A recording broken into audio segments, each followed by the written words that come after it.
सोनाली फोगाट का 26 अगस्त को अंतिम संस्कार कर दिया गया। सोनाली फोगाट की कुल संपत्ति जानकर आपको हैरानी होगी। इसके अलावा वे बिग बॉस से 14 दिन में प्रतिदिन 80,000 बतौर मेहनताना लेती थी। सोनाली फोगाट का जन्म फतेहाबाद में सन 1989 में हुआ था और वे इस क्षेत्र में काफी लोकप्रिय थी। पहले सोनाली फोगाट की मौत दिल का दौरा पड़ने से बताई गई, लेकिन पोस्टमार्टम की रिपोर्ट आते आते यह मामला कत्ल में तब्दील हो गया। बता दें कि 2016 में सोनाली फोगाट के पति की भी रहस्यमय परिस्थितियों में मौत हो गई थी। अब सोनाली के जाने के बाद उनकी बेटी यशोधरा अकेली रह गई हैं। सोनाली फोगाट का हिसार के संत नगर में एक आलीशान घर है। इसके अलावा उनका नोएडा सेक्टर 52 में एक फ्लैट भी है। वहीं वे हिसार में एक प्लॉट भी रखती हैं।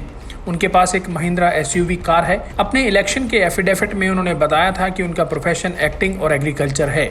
एक रिपोर्ट के अनुसार उन्होंने एफिडेविट में खुलासा किया कि उनकी कुल चल संपत्ति 25 लाख रुपए और उनकी कुल अचल संपत्ति लगभग 2.5 करोड़ रुपए है। सोनाली फोगाट ने अपना करियर दूरदर्शन से शुरू किया था। वे हरियाणवी प्रोग्राम एंकर किया करती थी। यह 2006 में आता था। उन्होंने अपना एक्टिंग करियर 2016 में शुरू किया। पति के निधन के बाद उन्होंने बीजेपी ज्वाइन की थी। 2019 में उन्होंने हरियाणा असेंबली की आदमपुर सीट से चुनाव लड़ा और वे कुलदीप बिश्नोई से हार गई।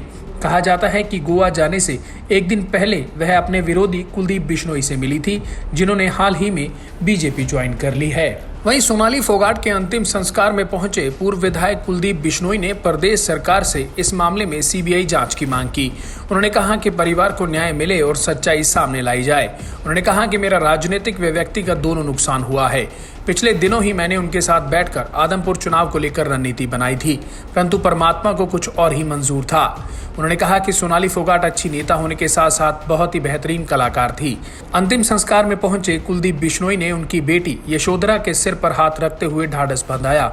हालांकि यहीं पर उनका दिया एक बयान वायरल हो रहा है, जो चर्चा का विषय बन गया है। कुलदीप के इस बयान में उन्होंने कहा कि सोनाली फोगाट के जाने के बाद निसंदेह उनका वोट मुझे मिलेगा। जाते वक्त अपने वर्कर्स को कहकर गई होंगी। निसंदेह वह रहती तो मुझे अधिक फायदा होता। कुलदीप बिश्नोई के बयान का एक अंश सोशल मीडिया में वायरल हो रहा है, जिसमें वे मीडिया कर्मी को आदमपुर के चुनाव पर पूछे गए सवाल का जवाब दे रहे थे। भाई उनके जाने से संदेह जो उनका वोट था, मुझे उम्मीद है अभी मुझे वोट देंगे, क्योंकि जाते वक्त वो अपने वर्करों को कह के गई होंगी। लेकिन अगर वो रहती तो निसंदेह मुझे और फायदा। ब्यूरो रिपोर्ट, सच कहूं।